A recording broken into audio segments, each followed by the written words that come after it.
Hello, everybody, and welcome to our program this evening with author Andrew Lawler. We were just talking, and I can just tell you you're in for a treat this evening. Andrew Lawler is author of 3 books. The one he's talking about tonight is called Under Jerusalem, The Buried History of the World's Most Contested City. He's also the author of The Secret Token, Myth, Obsession, and the Search for the Lost Colony of Roanoke, which was a national bestseller, and also Why Did the Chicken Cross the World? The epic saga of the bird that powers civilization. As a journalist, he has written more than 1,000 newspaper and magazine articles from more than 24 countries. His byline has appeared in the New York Times, the Washington Post, National Geographic, Smithsonian, and many others. He is a contributing writer for Science and a contributing editor for Archaeology. Andrew's work has appeared several times in the Best of Science and Nature writing, and we are so thrilled to have you here this evening. Andrew, coming to us from Asheville, North Carolina. Friends, please help me welcome Andrew Lawler.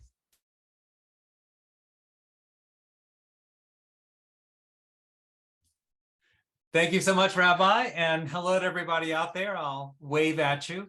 I've gotten used to talking to people that live in little boxes, but tonight we're gonna take a little journey beyond the ocean, heading east. And let me tell you about myself. Rabbi mentioned something in my past, but when we were talking earlier, she said, "How did you get involved with this topic?" And I said, "Well, I've been a journalist covering archaeology in the Middle East for about 20 years, and tell you the truth, I avoided Jerusalem like the plague." Why?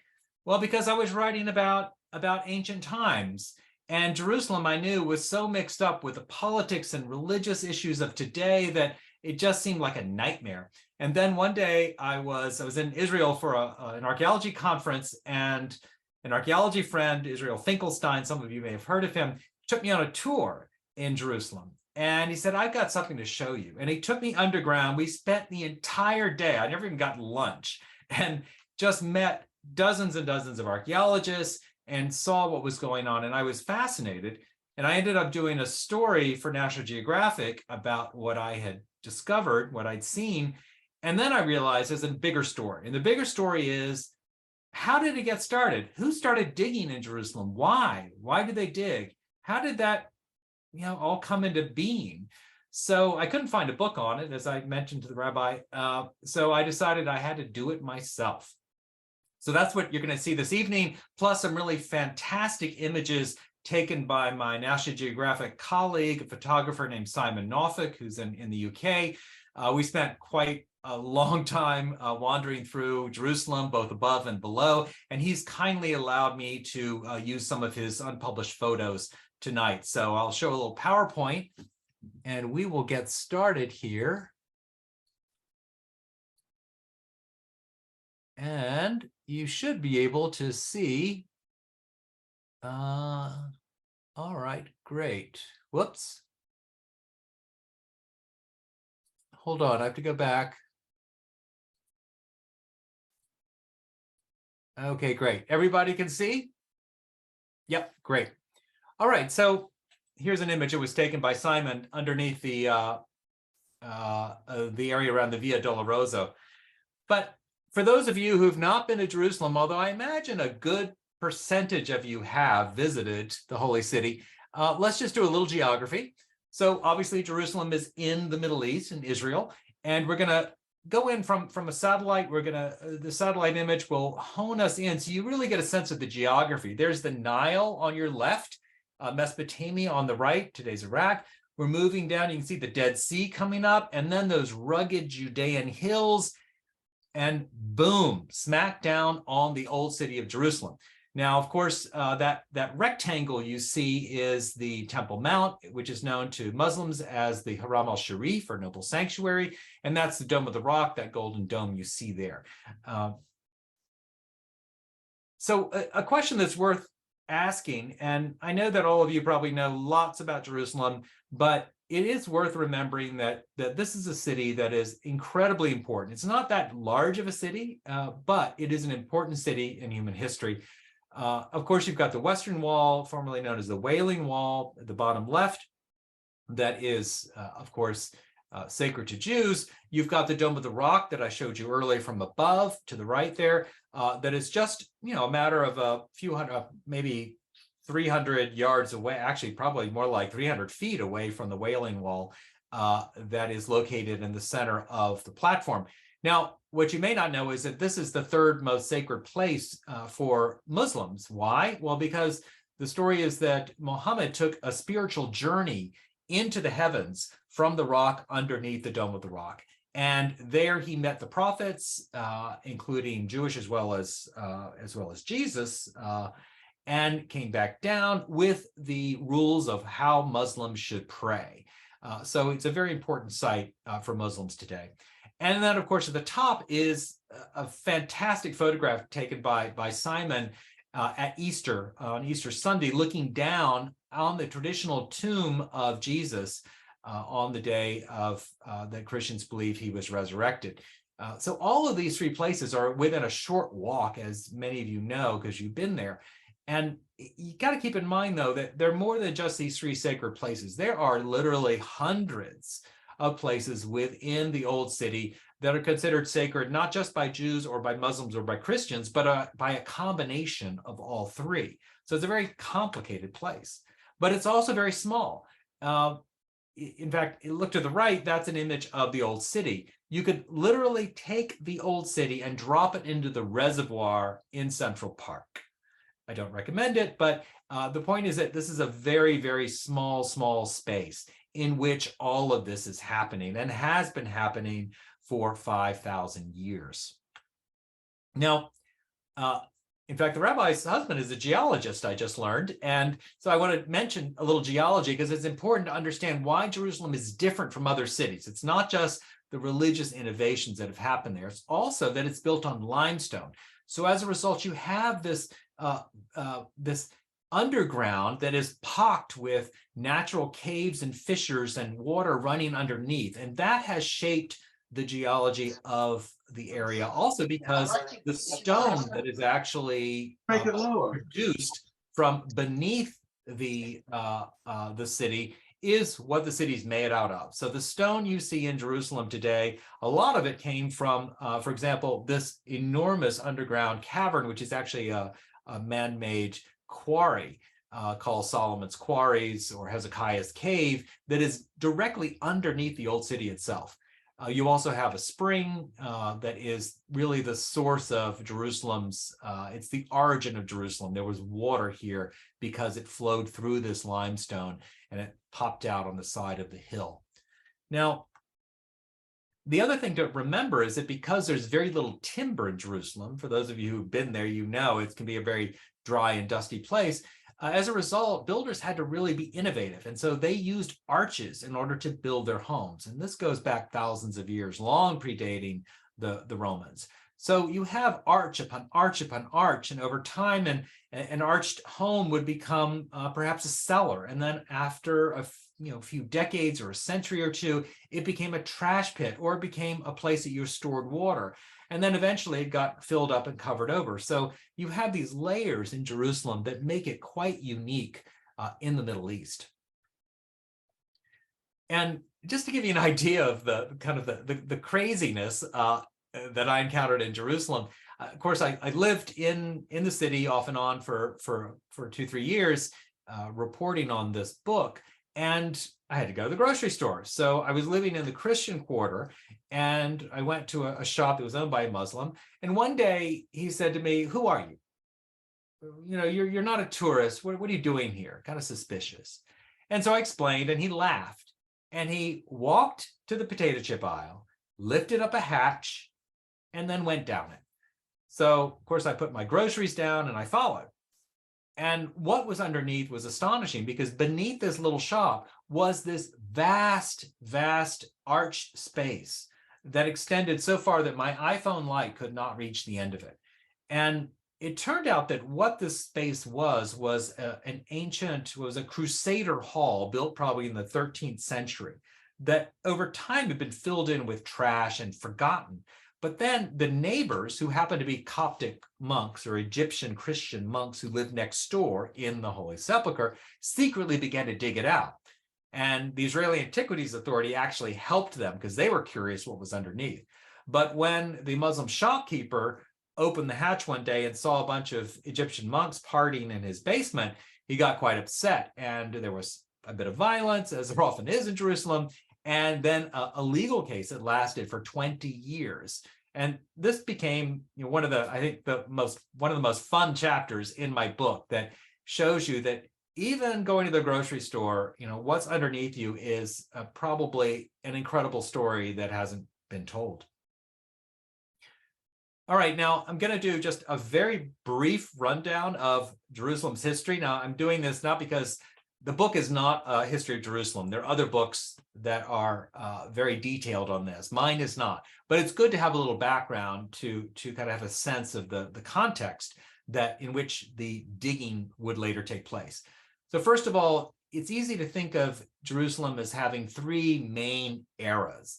The first is 2,000 years, so beginning around 3000 BC, the time the first cities are getting built, until about 1000 BC. And in that time, you have all kinds of Bronze Age peoples. We don't even really have their names, along with the Egyptian Empire, and then later Canaanites who come in, or maybe were native to that area, again, we don't know, who turned Jerusalem into a modest town. It's got a pretty impressive wall around it. It's got, as you see in the picture there at the top, it's got this interesting wall around the spring that I showed earlier to protect the water system from invaders, so that people in the city would have constant access to the water.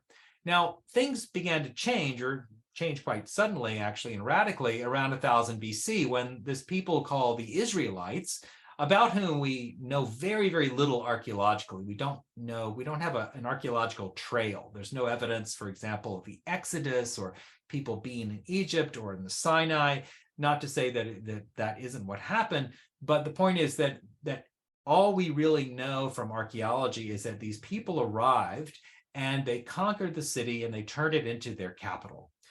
And this inaugurated what is simply called the biblical millennium. This is when the Bible was written. This is when Judeans are dominant. And this is when you have Assyrians and Babylonians and Greeks and Romans moving through, often characters in those biblical narratives. Now, this all ended, of course, in 70 CE, when the Romans, who were kind of fed up with a Jewish civil war that had been going on, they just destroyed Jerusalem. Now, there was a lot left below, but what was on top was largely wiped out. So the city you see today is actually not the city of Herod or the city from the time of Jesus. It's rather a later city. And that is a city that was built largely by the Emperor Hadrian, the Roman emperor, who rebuilt the city. So when you're walking on the streets, you're really walking on streets that were designed by the Roman emperor after the destruction of Jerusalem in 70 CE. Now, it's easy to forget that there was 2,000 more years of history in Jerusalem after that. And the city was rebuilt by Hadrian, and then it became a very, very important city in the Byzantine Empire. Basically, they were Christianized Romans, right? So for the next, many, many centuries, they ran the show and actually grew Jerusalem to its largest size in history until the past century. Now, by the time that the Crusaders arrived, for about, maybe a century or so, the Muslims had appeared from Arabia, had taken over the city, but it remained mostly pretty Christian until after the Crusaders left, and then it really became a dominantly Muslim town, although, of course, you still had Christian and Jewish enclaves.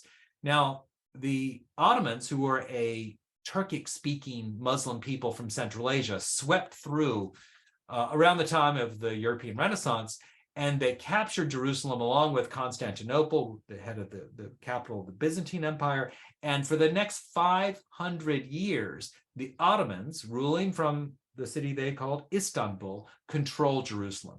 So there you go, Jerusalem's history in one slide.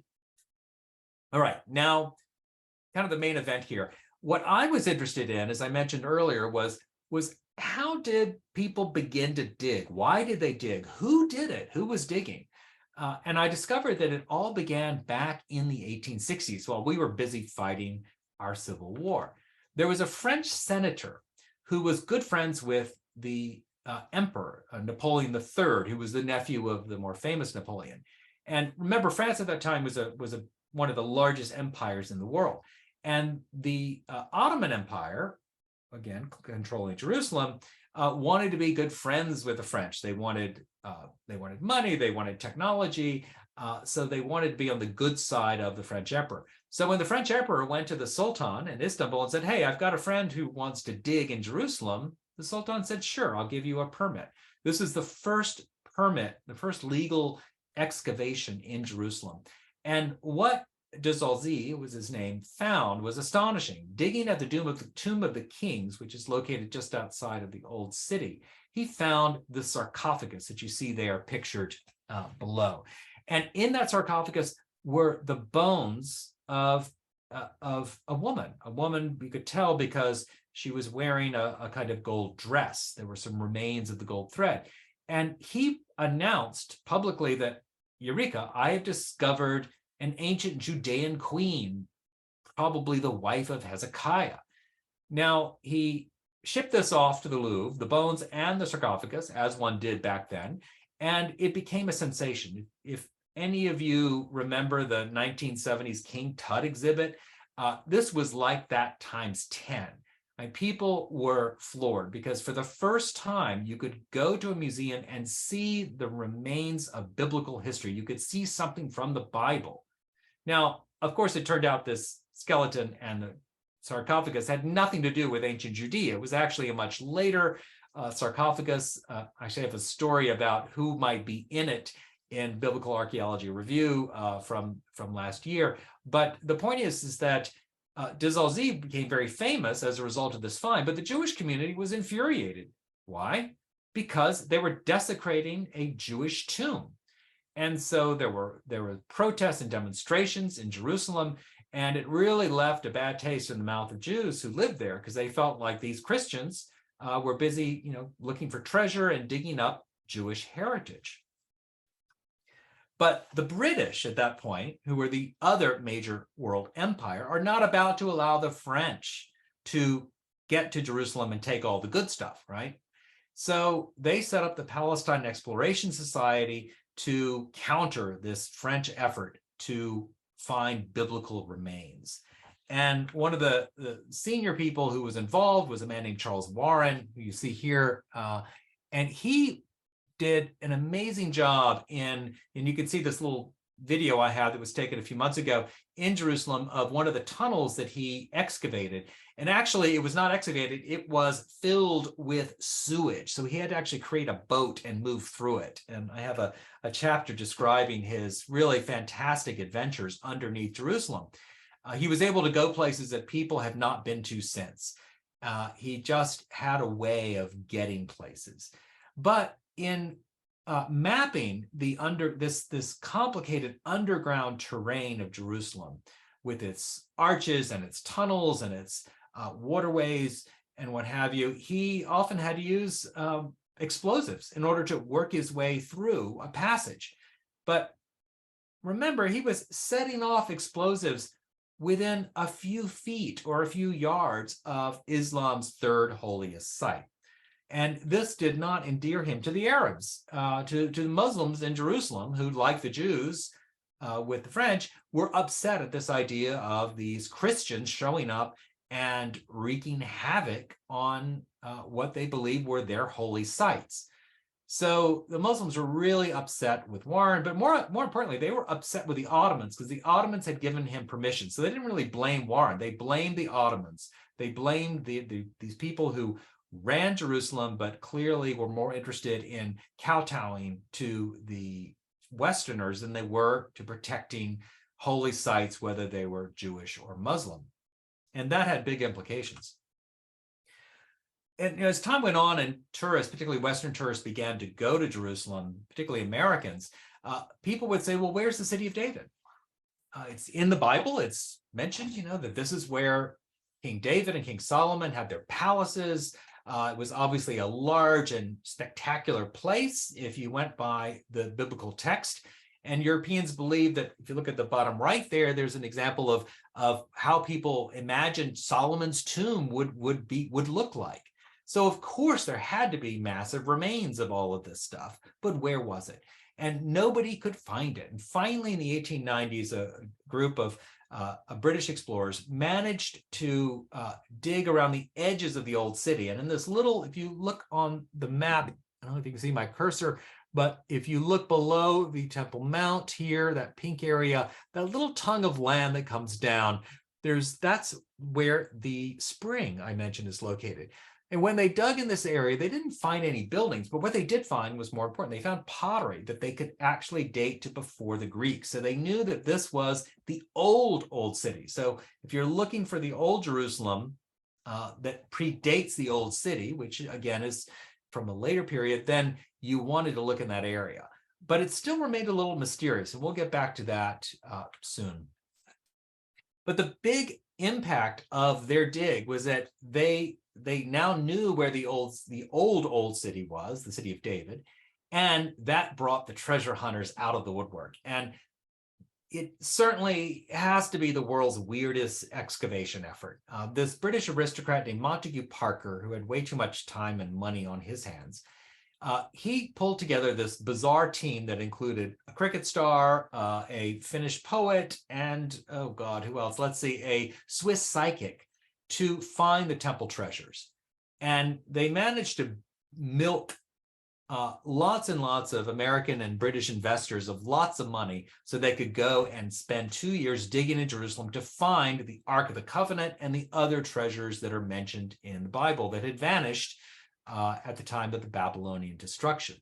Of course, it proved a disaster, and it would be comic except for the impact of what happened. So in the end, they couldn't find anything. The investors were unhappy, so they bribed the guards of Islam's third holiest site and went into the Dome of the Rock with picks and axes and started to hack away at what is probably the most sacred site to more people in the world than any, sacred to Jews as well as to Muslims and even to some Christians.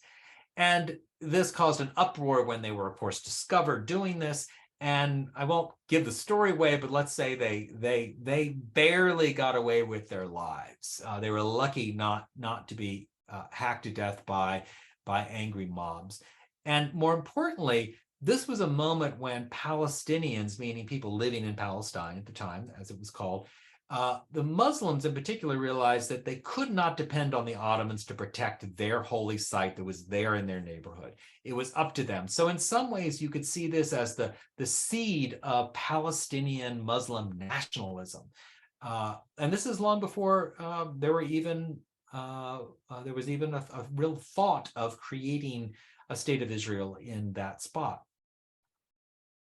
But Jewish explorers did enter the fray at this point, right before World War I. And it was Baron Edmund de Rothschild who was really upset that these other Westerners, these Christians, were trying to find the temple treasures. He was convinced that these were treasures that belonged to Jews, not to Christians. So he funded an expedition that tried also to find these treasures, failed, but in the process, World War I began, and that kind of ended a whole chapter of archaeology because the violence started, and it really didn't stop for a long time. And just to run over briefly what happened in the next 50 years, the British finally did win Jerusalem after trying, and they beat out the French. They managed to capture it and be in full control of it. But then it turned out to be a bit of a poison pill, right? Because you had lots of Jewish refugees coming from Eastern Europe, and then later, naturally, from the impact of the Holocaust. This created tensions with Arabs. It led to violence, and the British finally threw up their hands and said, okay, we're done. This is too big of a mess for us to handle, and they walked away. The UN created Israel in 1948, and then there was war with the Arab neighbors.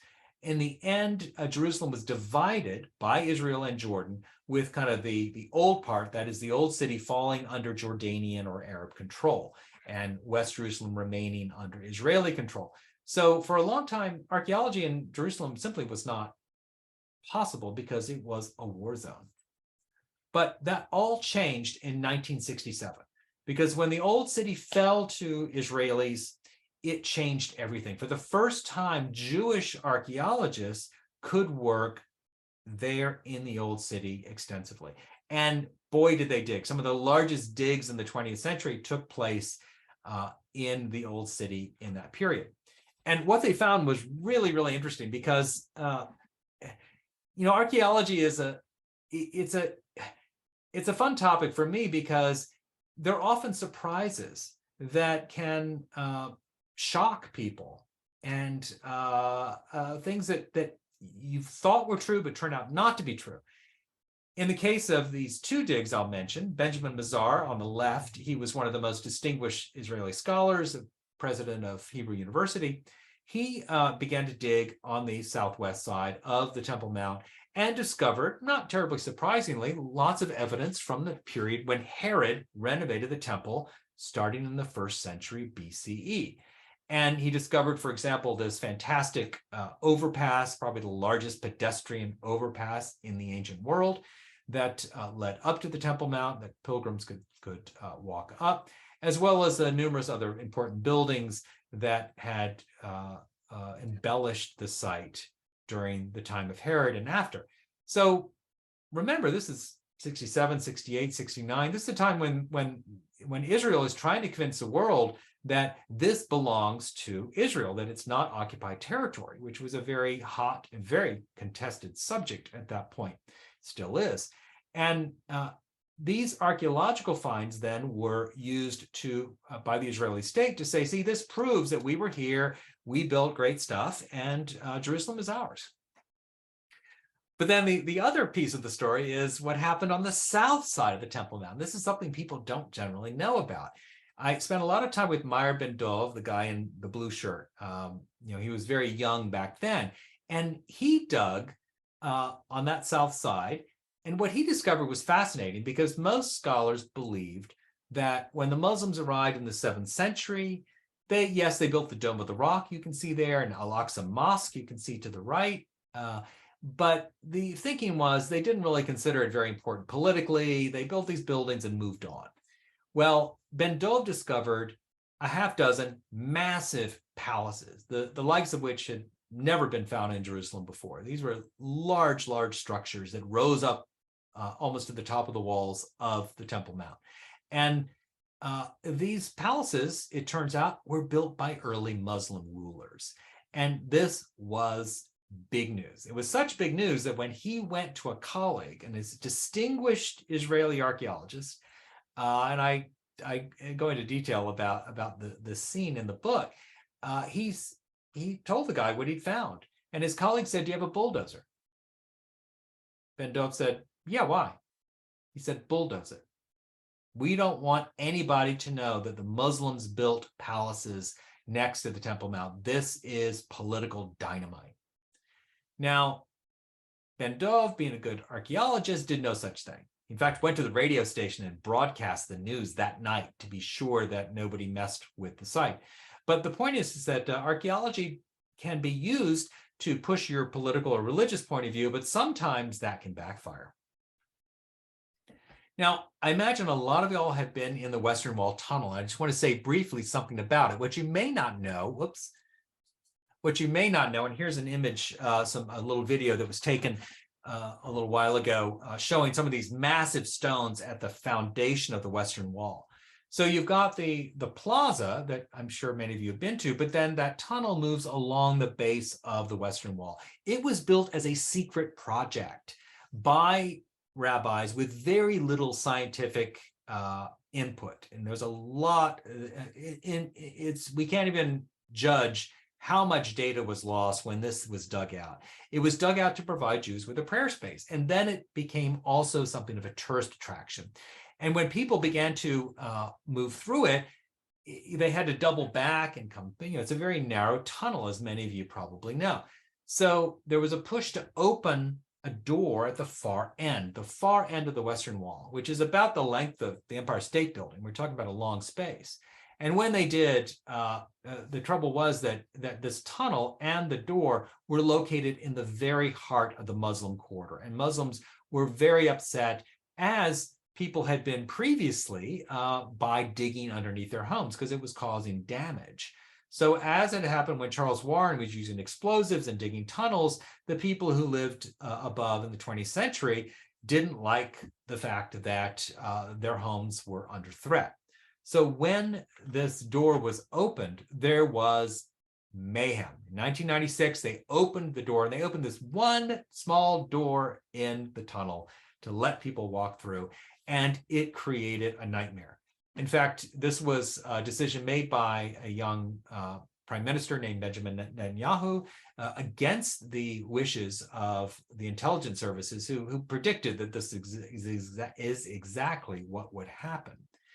More than 100 people died, thousands were injured, and maybe most tragically, the Oslo peace process really started to grind to a halt at this point. There was so much blood, there was so much violence, and there was so much hatred that came up as a result of this act on both sides that it really was hard to move forward on the peace process. And we know what happened. Everything stopped, and it has not been restarted in any kind of significant way since. So this just gives you an idea that digging in Jerusalem is not just about finding cool things, finding treasure, or finding data, or understanding the past. It's also impacting what is going on above ground in a very, very important way.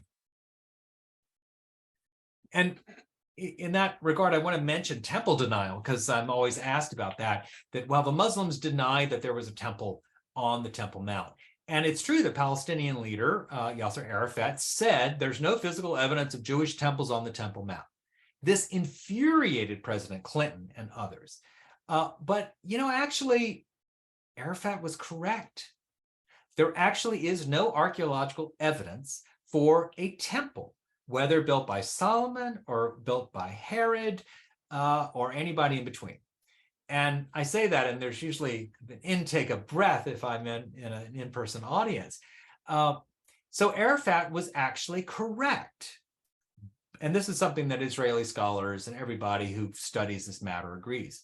Now, where he was being a little fast and loose is that there actually is extensive evidence of a temple complex. So today, it's as if saying, well, if the Dome of the Rock isn't there, then there was no Muslim presence. Now, of course, we know that there are lots of other buildings on the Temple Mount today, Muslim buildings, the Dome of the Rock being just one. So the temple was just one of many, many buildings. And whether there remains there or not, we don't know. There's not been excavation, any extensive excavation, because there's a holy site sitting on it right now. Maybe. We don't even know where the temple was located. This is a hotly debated topic. There are thousands of theories, which shows you there's not much data. The point of this is that I want to get across that both Jews and Muslims have used scientific data to push their political and religious agendas. I take no position on whose agenda is right or wrong, but I think it's important to recognize that the science can often be turned and sometimes even twisted to fit a narrative that works for whoever is wanting to use it. And this has been true on both sides. So I just want to get across that idea that the science is considered really, really valuable, not just for its scientific value, but also because of the political and religious aspects that are part and parcel of doing anything in Jerusalem.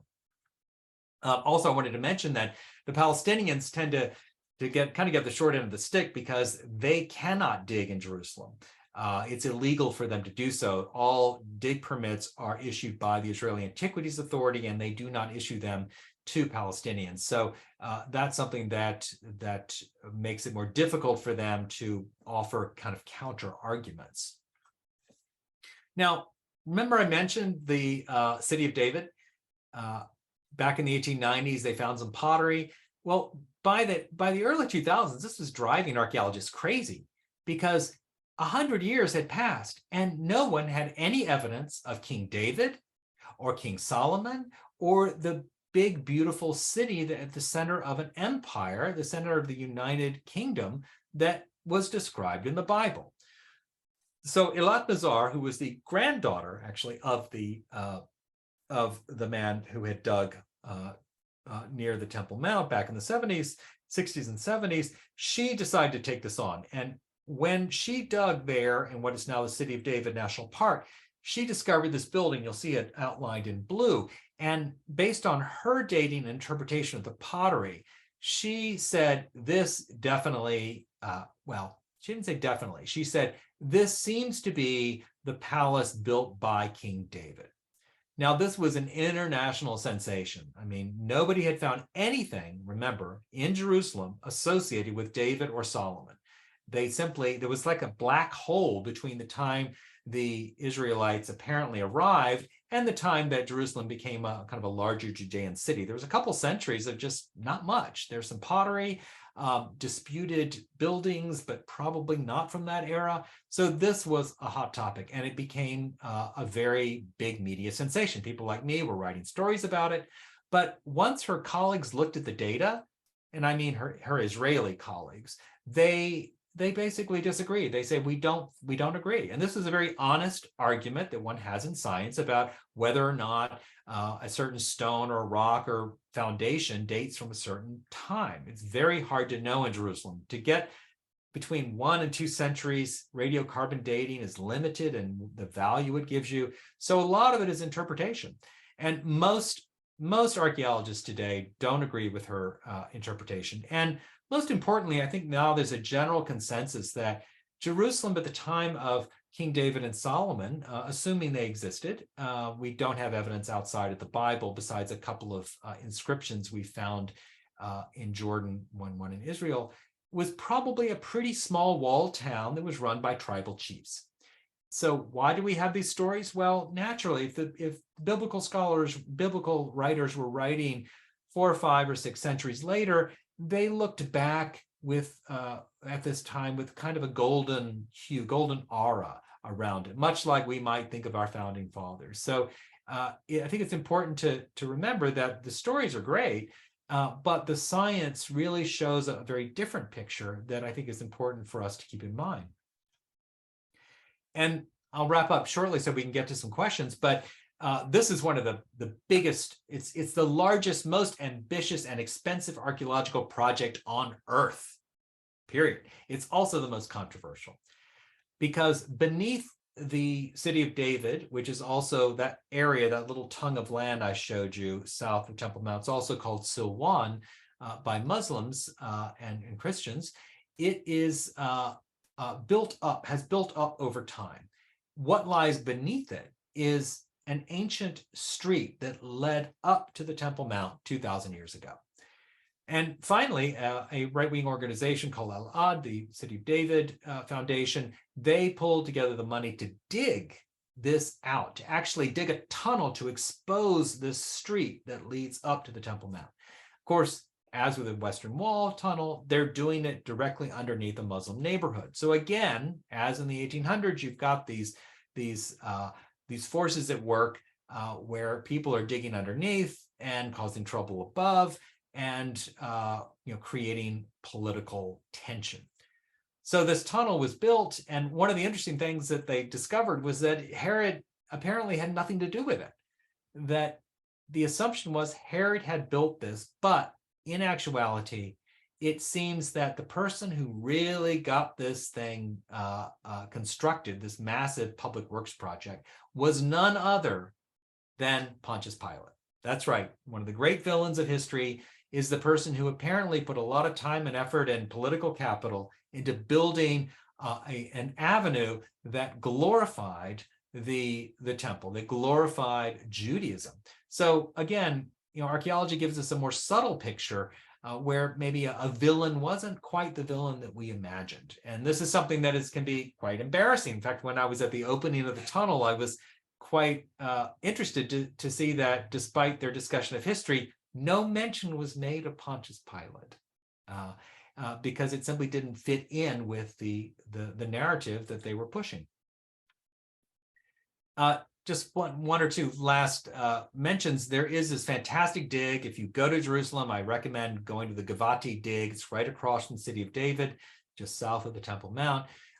For the first time, archaeologists were able to expose a large area, and they found remains from virtually every era of Jerusalem's history. It's the only place in Jerusalem this has been done. And what was found, to put it in a nutshell, were all kinds of objects that really suggest a more complicated picture, more interesting picture of Jerusalem as a more dynamic place. It's plugged into the Middle East of its day, not an isolated place on the hill where people are practicing certain traditions. In fact, you have lots of, or many images of people and animals that have shown up very, very close to the Temple Mount. So again, it gives us, I think, a richer view of the city at the time. So finally, what I came up with was that, amazingly, the 1800s is not so different than the 2000s in Jerusalem. And this is shocking given how much Jerusalem has changed. But the fact is, you still have the authorities who dictate who gets to excavate, right? And that's a form of power. You can deny permits to some people and give them to others. That's what the Ottomans did, that's what the British did, and that's what the Israelis do.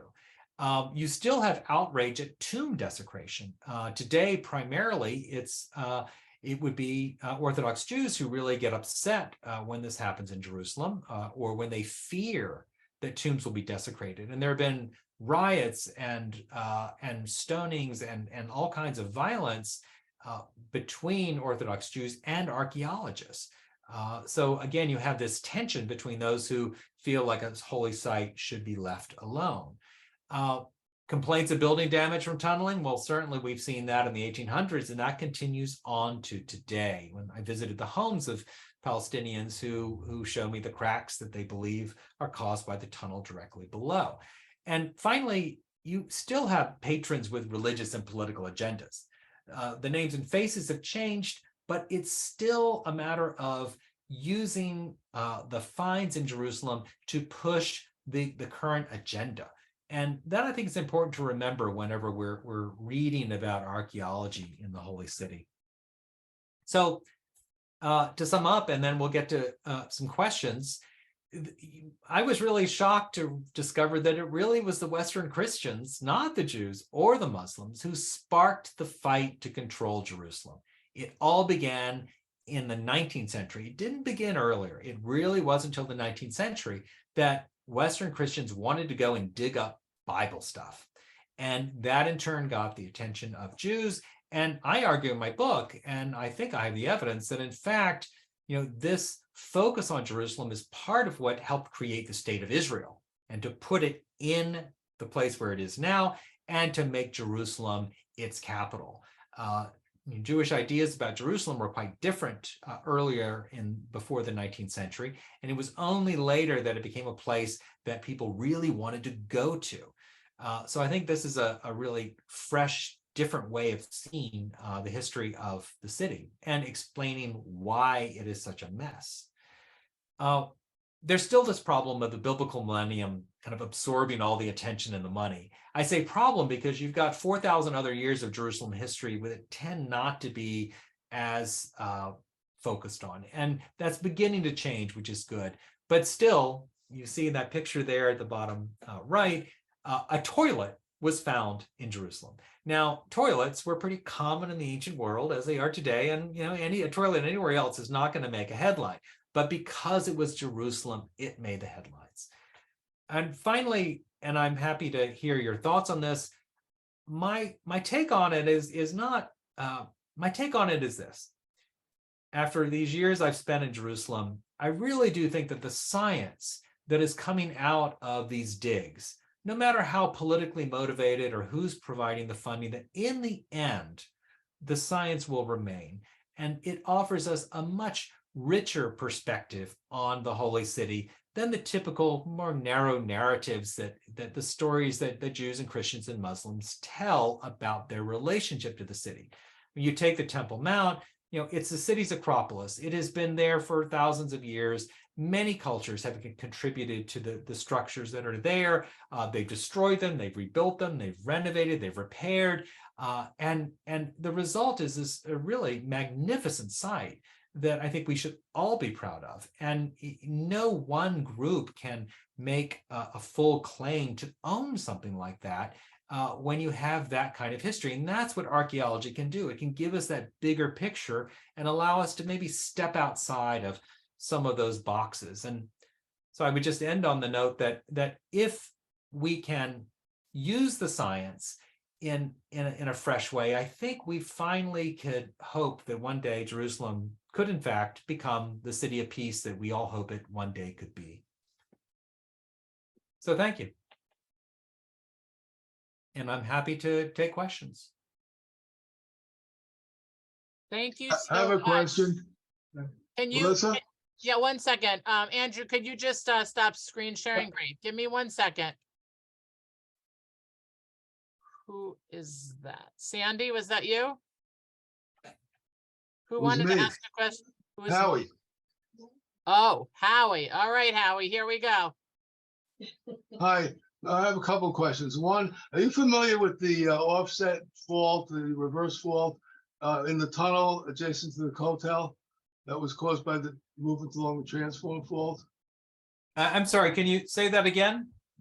There's a fault zone inside the tunnel when you're going toward the Muslim Quarter on the left wall, showing movement along a reverse or thrust fault due to the transform fault. Have you seen that? No, I have not. Okay, so next time you go down there, take a look on the left-hand wall. It's occurs soon after the Herod's blocks end. Right. Okay. Okay, I'll take a look. Is it so? Do you think it poses a threat in terms of earthquake movement? Oh yeah. Yeah, Definitely. I mean, there have been. I know that you can see the remains of the impact of earthquakes. There was one probably around 33 CE, around the time of the death of Jesus. Right. That Right, well, where there's some large blocks that clearly fell in a massive earthquake that took place then. So we do know that it's happened, and no doubt it will happen again. Yeah, the offsets, I think around 110 kilometers between Jordan and Israel across the transform fault. They're both moving north, but Jordan's moving north faster. Right. Are you familiar with the Yohash inscription tablet? With a which inscription? The Yohash inscription tablet. Oh, is that the one you mean? Is that the one that was on the sarcophagus, or? No, it was a tablet providing the first written evidence that there was a first temple. It's the only written evidence that there was a first temple. Oded Yes. Golan was on trial for 5 years. Yes, I think I wrote about that in my book. I know there's been a lot of debate about the authenticity of that tablet. Right. So I wrote a paper with colleagues showing the scientific authenticity of the paper, based solely on the science, not the epigraphy. Howie, can you just introduce yourself and say what your background is, just so that Andrew knows who he's talking to? And, Yeah, and then you can talk a little bit about why don't you, then you can, kind of just make your point. Yeah, Howie Feldman. I work at Touro University and the American Museum of Natural History. I've been doing research in Israel for 30 years on fossils in the Negev. Fantastic. So my main research is on paleontology, but a little bit on geoarchaeology. Right.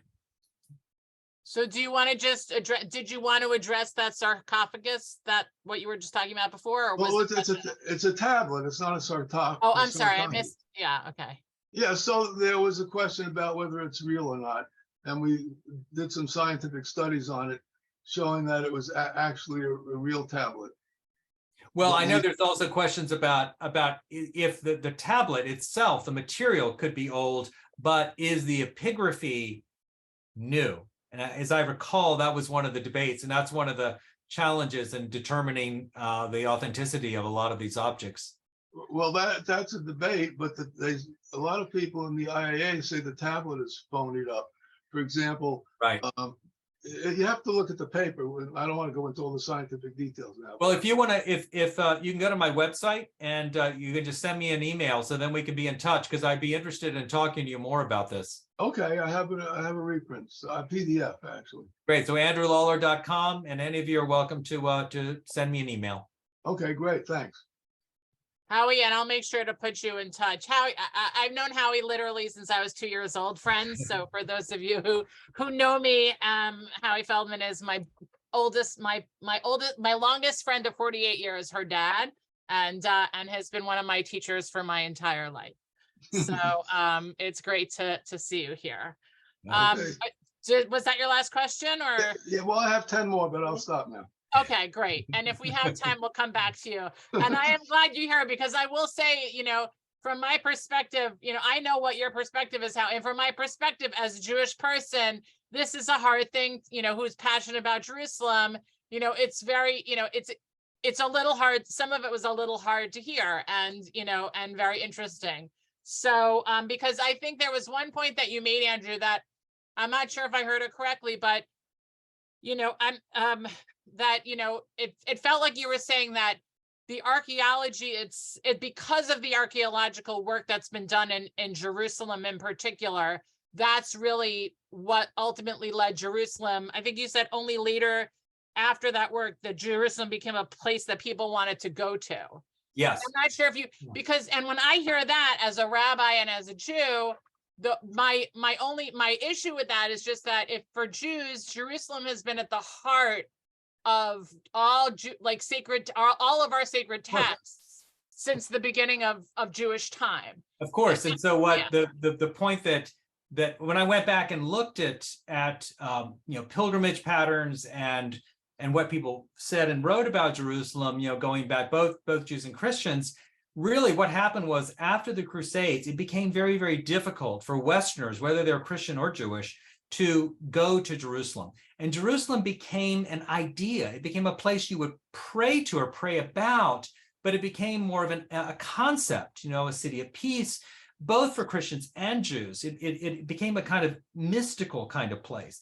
And it really was inaccessible except to very small numbers of pilgrims who were Jewish or who were Christian until the 19th century. So it's really in the middle of the 19th century when the Ottomans briefly lose control of Jerusalem and the Egyptians are controlling it. They let tourists come, and then the doors open wide. So it's only then it becomes a place that people say, I really want to go to Jerusalem. And then people started to say, well, I want to control Jerusalem, particularly the Western Christians. So it really is a shift in Jerusalem was always important. Absolutely, you're right. But it wasn't a place you necessarily wanted to go to or to run. That's a modern concept. Okay, thanks for that answer. I want to give other people a chance to ask questions. So Marcia and Mark, I'm going to turn to you. Okay, hi. Thank you so much for that. That was fascinating. And I have the book. I haven't read the entire thing, but a couple of things that were amazing. It was amazing to me that, having grown up with Jerusalem and, just that the 20th century on, especially, that it's been such an important focus. The fact that you mentioned that it was only kind of like rediscovered and in the 19th century as a place to go look at, and that was just amazing. And you said something about that.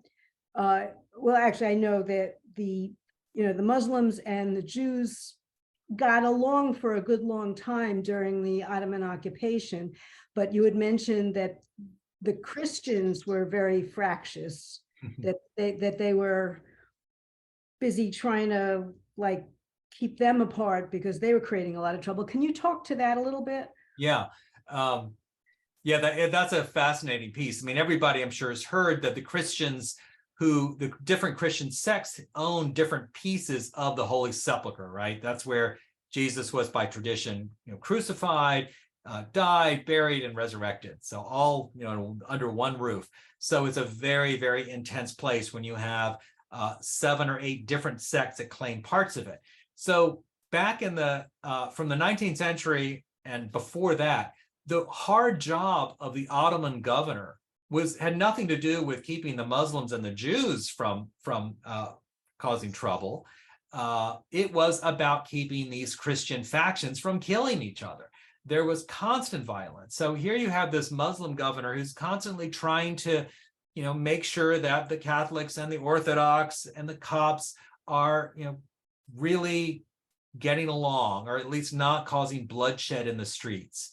And Jews and Muslims actually, of course, it's a very complicated and long history of Jews and Muslims in Jerusalem.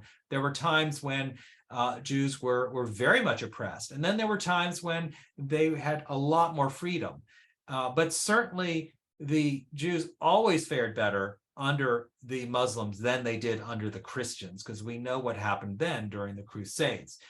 So it really is a kind of something we tend to forget in the politics of the moment, that it's really these Christian sects that caused the most trouble in Jerusalem up until the 19th century. Thank you.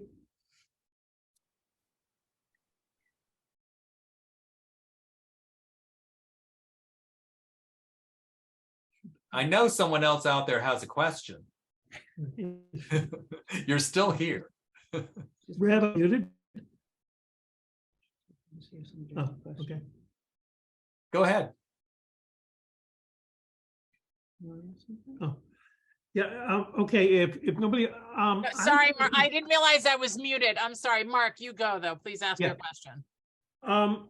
Could you talk a little, because from our perspective now, there were a lot of sins created in archaeology over the years. And it's a very complex question in terms of, who has rights over what? I mean, how do you envision a world where archaeology can do the science and still respect the people that are living there, the people whose ancestors they are digging up, and so on? I mean, how does all that, because it is so fraught and it's hard to imagine a way that all of those problems can be solved. So you'd like to see that happen, but I'm a little hazy on how it could. Wow, it's a big and it's a very important question.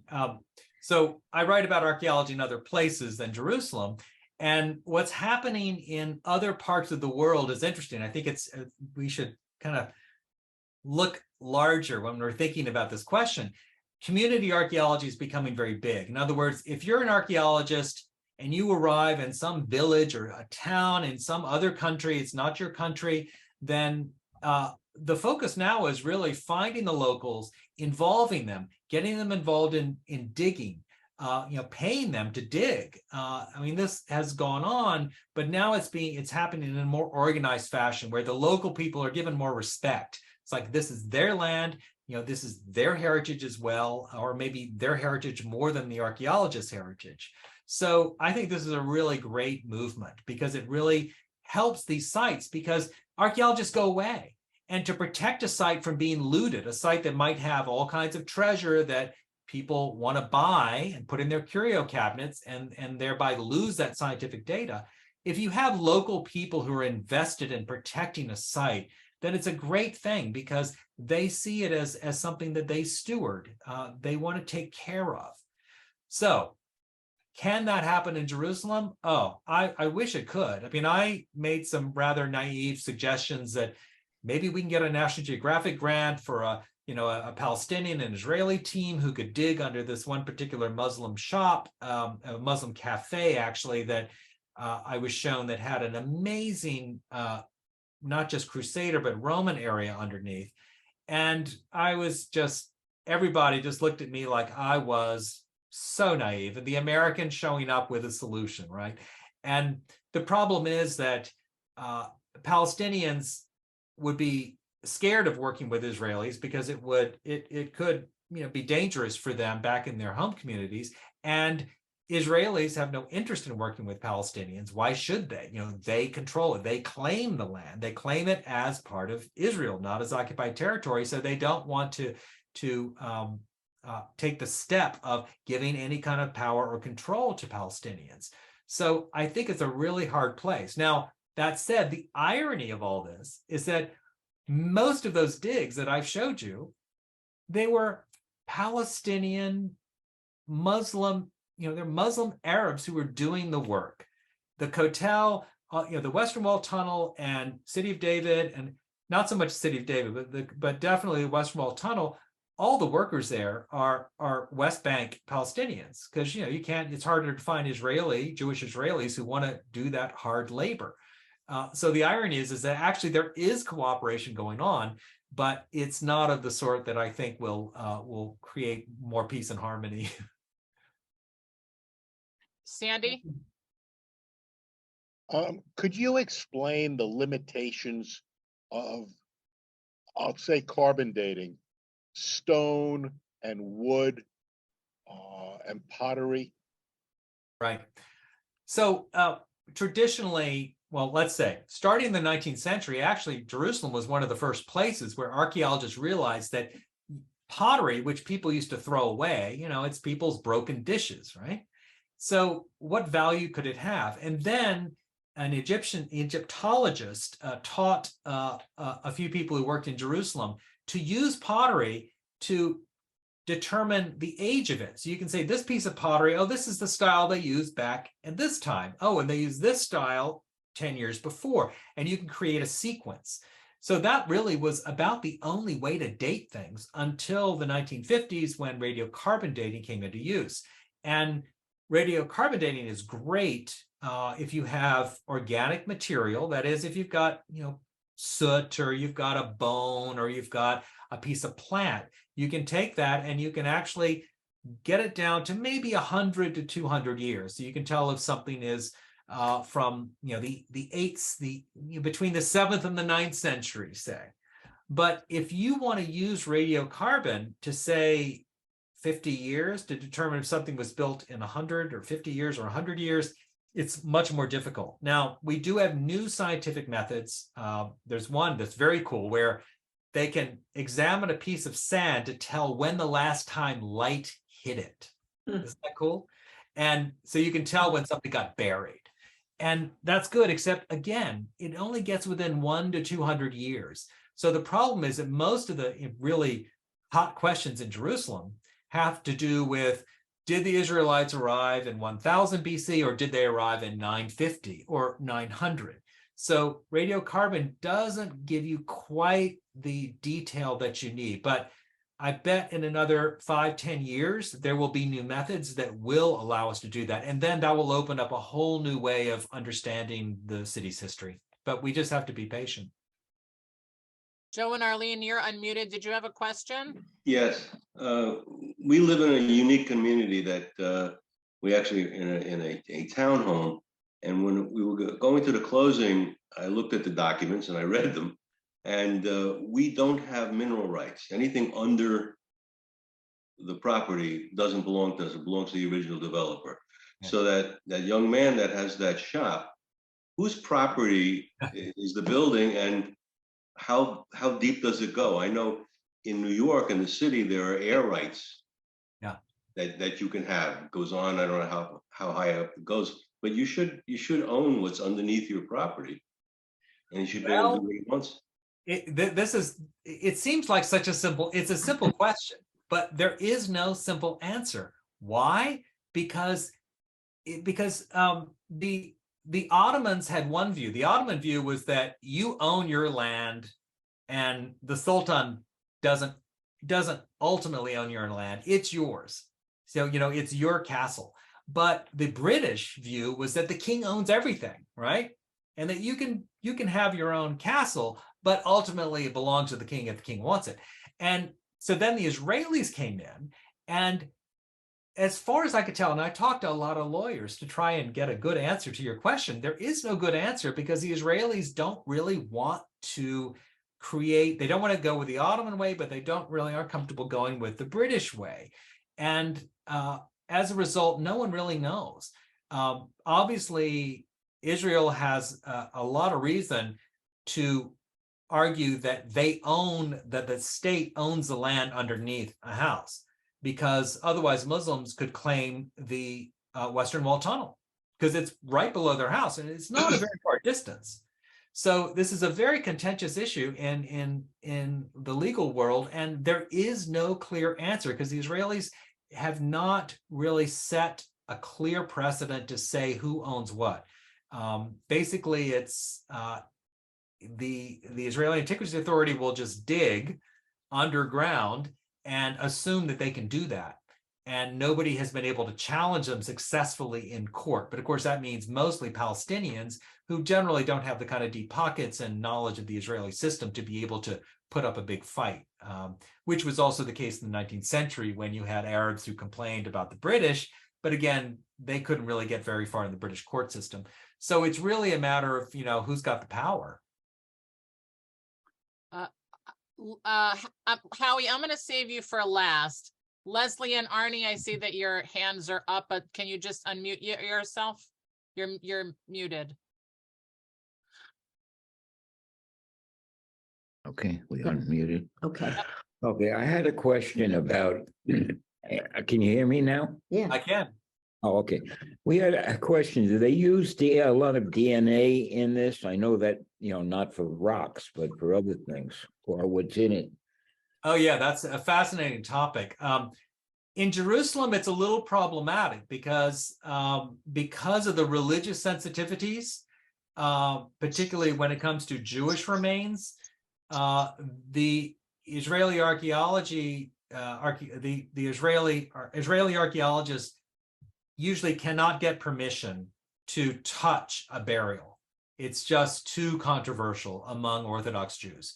So in Jerusalem, we really don't have much data because we don't have many bones. Now, outside of Jerusalem, there has been plenty of work done on these bones. And I'll tell you, one of the fascinating, very new finds that's come out, this group of archaeologists got together and they sequenced the DNA from ancient skeletons around the Middle East. And the surprising find, I mean, you would assume that, okay, 4,000 years has gone by. Think of all the invasions and the mass migrations and the violence and the movements and the empires, that everybody's going to be mixed up. Well, actually, it seems, based on what we know now, that people who live in the Middle East have always lived in the Middle East. In other words, the DNA hasn't really changed much. What has changed is what people believe, the language they speak, more than their actual DNA. And this makes sense. So Jews became Christians, became Muslims, right? I mean, of course, we know that that was going on. Where did the Arabs, the Muslims, were not simply masses of people from Arabia who came to Palestine. They were probably the local people who converted. So it's not surprising, but I think it does upend some of our ideas about ethnicity, right? What does it mean to be a Jew or a Christian in the Middle East? And now we know that it's about what you believe, not so much what your DNA says. So I'm going to be sensitive to time, but I want to ask Howie Feldman to ask his last questions, just because if I don't, then all the hard questions that I didn't ask, I'm going to have to hear for the next very long period of my life. So Howie, ask all your tough questions. I know you'll do it, with your with respect and all the rest. So and thank you and I'm really glad that you came, because I would have actually wondered, like, what were the challenging things that I should have said, and I know you're going to do it for me. Well, just one comment. You're familiar with the sinkholes along the Dead Sea, right? I'm sorry, the sinkholes? Yes. Yeah. So there was a major sinkhole in the middle of Jerusalem about a year ago. Where? I didn't know that. On the way, there was under a tunnel on the way to the Dead Sea. I don't remember the exact location. Okay, on the road down to Jericho. Yeah, but it was in Jerusalem, and there was a lot of cars. You can see on the video. You can Google it or YouTube it. A lot of cars were actually falling into it. So the question is, what is the effect of this karst topography on some of the tunnels and areas that they're excavating? Well, I'll tell you that Charles Warren, who was the British explorer who dug there in the 1860s, he's digging these tunnels in this very kind of primitive fashion. He knew how to mine. He was from Wales, and basically he went at it like a coal miner would, in the way you dig and you place supports along the way. These tunnels, though, turned out to be really dangerous. Why? Because Warren said that this limestone, which looks very solid when you're digging through it, all of a sudden, he said, in a moment, it could turn to liquid. Why? Well, because Jerusalem has that, as you mentioned, it's got that karstic, it's got that limestone, but also people had been cutting stone and making chips, and it all becomes this kind of mush, which can look like stone and can hold together until the moment that it's undermined, and then it just turns to liquid. So he had to be very, very careful. And it was amazing that nobody was killed in his extensive tunneling, which was a phenomenal engineering feat. You know, one guy broke his back, but other than that, nobody died. And so Jerusalem is really a dangerous place to dig. In fact, when I was going down to visit an archaeologist where they're digging that tunnel that exposed the Roman street that leads up to the Temple Mount, and I walked by the parking lot of the little mosque, and I saw this city truck. It was a cement truck, and I was kind of curious, like, what's that doing? Because I knew that the tunnel was right below. I mean, I knew where the tunnel ran. And what's a cement truck doing there? Well, it turned out there was a pothole that had gotten bigger and bigger and bigger, and the city sent a cement truck to fill it in because there had been a big rainstorm and it had kind of collapsed, like a little minor sinkhole. So the guy pulls the cement mixer over and lets loose, and the cement goes down into this pothole. Well, it doesn't fill up. And I knew what was happening, but I just stood there and watched. And sure enough, somebody came running out from the tunnel and said, "Stop, stop!" And the guy stopped. And of course, when I went down, the cement had just gone into the tunnel, and then they had to close the tunnel So that shows you the soil is very, very unstable, and what they're doing is very dangerous. And a lot of what was happening in that tunnel was not reported in the media. It's a private foundation, so they don't have to report it. The archaeologists are told to not make a big deal out of it. But I saw several collapses like that. And one engineer who works on the project, who left the project, he said, it is criminal what they're doing. People are going to die and get hurt. And they are covering up the truth of it. And certainly we know that the soil is unstable and has been. So be very careful if you ever go below the surface and you don't see a solid ceiling above. Truth. Thank you so much, Andrew, for being here and for talking to us about your work. And if you want to learn more about what Andrew's talking to us about, the book is called Under Jerusalem. And I'm just looking for where I have the full name. I've got a copy here. There you go. There you go. Andrew, what's the full name of the book? Because it's not just Under Jerusalem. Yeah, it's Under Jerusalem. I have to look. The Buried History of the World's Most Contested City. Yes, there you go. So what a great Hanukkah gift, huh? So I would just say, it's certainly, it's got a lot of important information, and also, it's a great opportunity to learn a different perspective. It's always, I think, interesting as a Jewish person for me to hear somebody who's not Jewish talk about a city that's so special and sacred to me.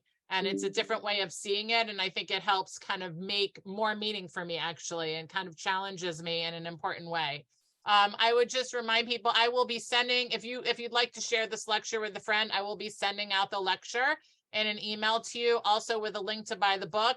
And if you enjoyed the book, we would encourage you to write a review on Goodreads. If you want to help Andrew and say thank you for coming to us, that's the best way that you can do that. Finally, I just want to say that we do have 2 more lectures coming up in the next few weeks.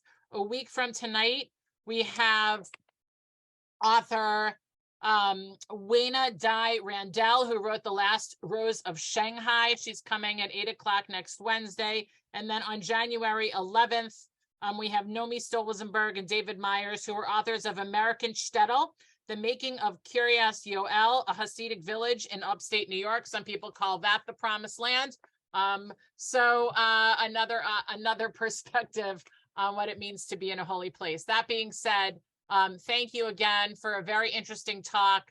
I want to thank my friend Howie Feltman also for being here and sharing your perspective. I was actually telling Andrew Lawler, our author, about you earlier, and just telling him that you were very special to me. And I did not know that you were coming, and it's really nice to see you here. But finally, thank you again, Andrew. We really appreciate your time. Friends, have a great night, and we'll see you again soon. Bye all. Bye-bye.